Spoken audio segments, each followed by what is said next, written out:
today we had consultative meetings with the representatives of the political parties and the contesting candidates, and even the representatives of the various traditional heads.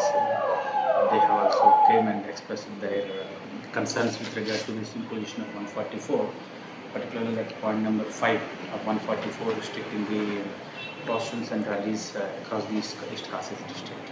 So we have taken note of their concerns, and because in the last 2 or 3 days also this is being expressed by different stakeholders.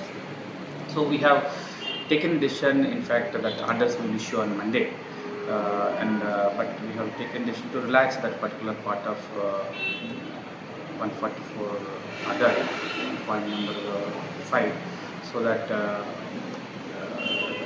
they have that part can be relaxed.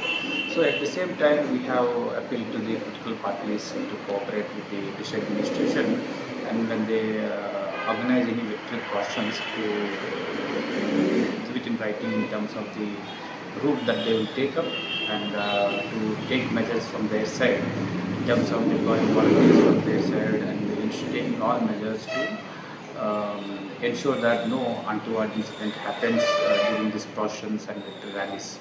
So at the same time, so what I would like to affirm is that after consulting with all the stakeholders, we have taken this decision.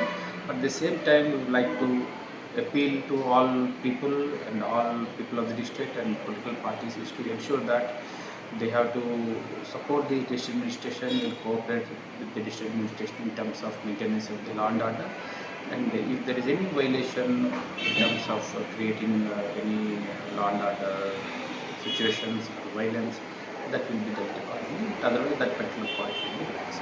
Okay, can you tell us that 144 section will be only involved in polling that counting, so not outside? Not outside. So now that, as I said, that point number 5, which applies to entire East Kasif district, will be revoked, and all other points will remain.